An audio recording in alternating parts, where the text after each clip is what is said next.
Theresa. Thank you for joining me today. Today I'm going to be doing the third card in my floral cards for all occasions. And this one will be a thinking of you card. So what I'm going to do is I'm going to show you, I started with the template that actually has the stamp already done, but what I'm going to do is I am going to show you how I went through and did that. But this will be a watercolor using VersaFine black onyx ink, some embossing powder, and a stamp that is no longer available. However, I will provide you with a floral stamp that you could also use for your cards. There'll be a few techniques shown here today, but the main goal is to use the same stamp set and get different cards for all occasions. So let's get to crafting. First we'll start with taking our VersaMark black onyx ink and we'll ink up our stamp. And basically what we'll do is we will take that and put it on our white daisy cardstock. I have put all of the designs that we're using in this series off in the corner, but you'll see they end up looking very different depending on where I place them on the cardstock. So we've got that inked up. Now what we'll do is we'll add some of this clear embossing powder, because that VersaMark will stay, that ink will stay on top for quite a long time. Stays on top of the paper, and now what we're going to do is we're going to put the clear embossing powder on it so that we will actually get a little bit of a ridge, and it helps when you're doing watercoloring, and it also makes the watercolor stand out just a little bit more because you have that embossed look around your design. So now we're just pouring the powder back in the container, and we'll get our heat gun out. And you know my little trick that I've used in previous videos is I grab a little clipboard that I got at the dollar store, and I just basically attach it to that so that it's nice and secure and it doesn't move around, and I make sure I get all of the different places. And then what I'll do here as I finish actually getting the embossing powder on the top, I'll actually pick it up and go on the bottom to kind of straighten it out just a bit. So now that we have that, we'll now start to do the coloring. As you can see, this is the template that I created several videos ago, and I'm basically taking that template and design that stamp and creating new ones. Now we'll start our watercoloring. These are watercolor paints from Close to My Heart. We'll get started on this, and I'll go ahead and get you started on this purple flower. I love that color, grape and purple, and I will get you started on that, and then of course play some music in the background so that you can enjoy hearing that instead of me chit-chatting all through here. Be back soon.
So as you can see, I ended up making two of these, obviously one so I could show you the embossing, but I also realized after I had gotten started on that first one, about midway through I realized I had not done that in VersaFine black onyx ink, and so I switched. I did one in VersaFine black onyx ink, and then I did the other one with the Memento, and you can see in this picture how different they look. However, that is still a very nice flower, and I can still use that, and I will use it in another card.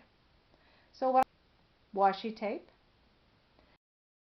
What you're seeing here is I'm actually trying to figure out my placement. I've decided I want that kind of on a diagonal, and that way that flower's in a different spot and each one of these cards looks a little bit different.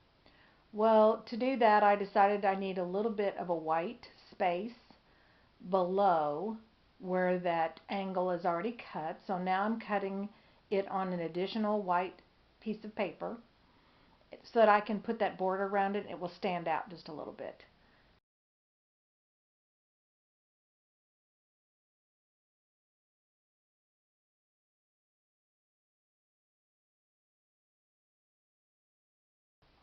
I'll grab my Love from Lizzie stickers that I already have out here in that pretty purple color, and I'll start putting a border around it just to add some dimension. Now, I changed my mind a couple of times. I did like the final outcome, but I originally thought I needed 2 strips around there. I decided that was not a good idea, so I went ahead and left it at 1 strip. And I think you'll see that it turned out really good in the end.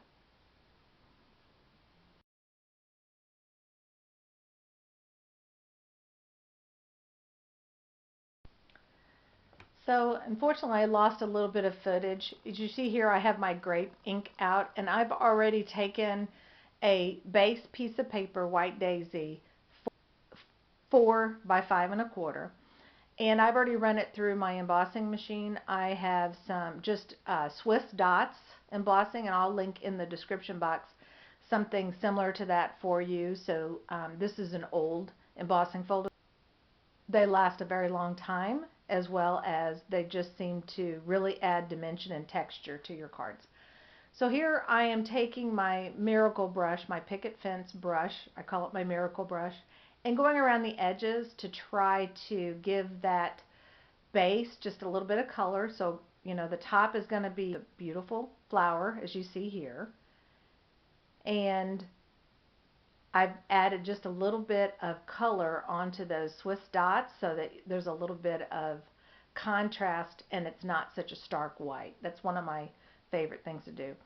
I go back and forth here a couple times trying to determine how much of the grape I want on there, and finally I just do a really good strong border, and that's how I decide that I want it to look.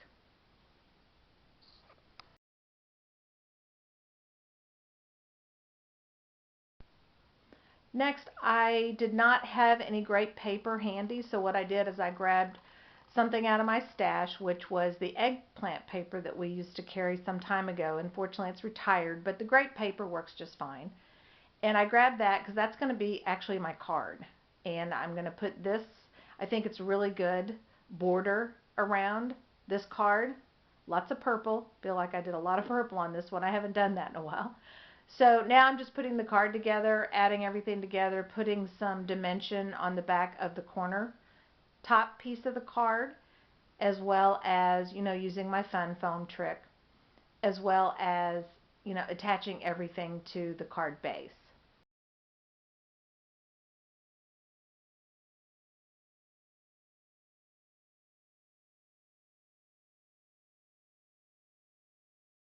Here what you'll see me do is I've grabbed a stamp set that's recent. It just came out. It's called Cherry Blossoms.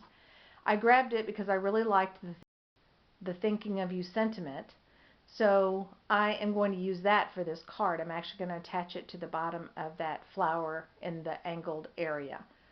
So I've used some scraps that I have. I'm testing it because it's not conditioned. I just got it. So now what I'm doing is I'm putting it on the scrap piece of paper that I just cut off of the sides.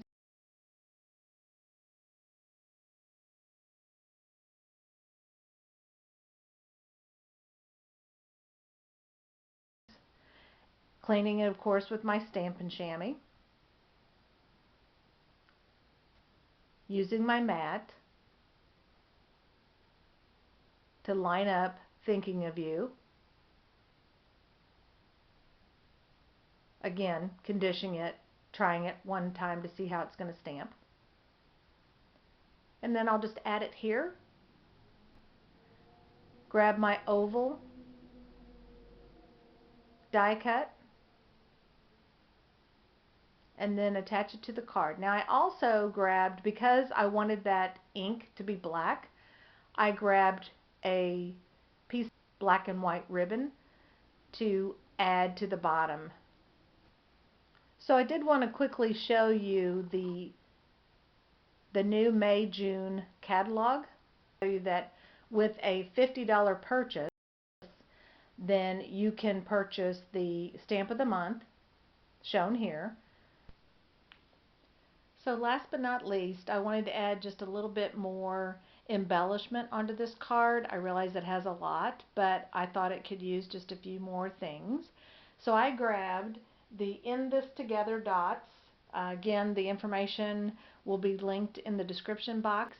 And I actually had some that were perfect. They were grape. And since we're following with the purple theme, that's what I put on here. So you'll see two in the upper right hand corner and one down to the left by the Thinking of You sentiment. That's the card that we have here today. I hope you like it. Let me know in the comments section if you like it. Until next time, have a great day.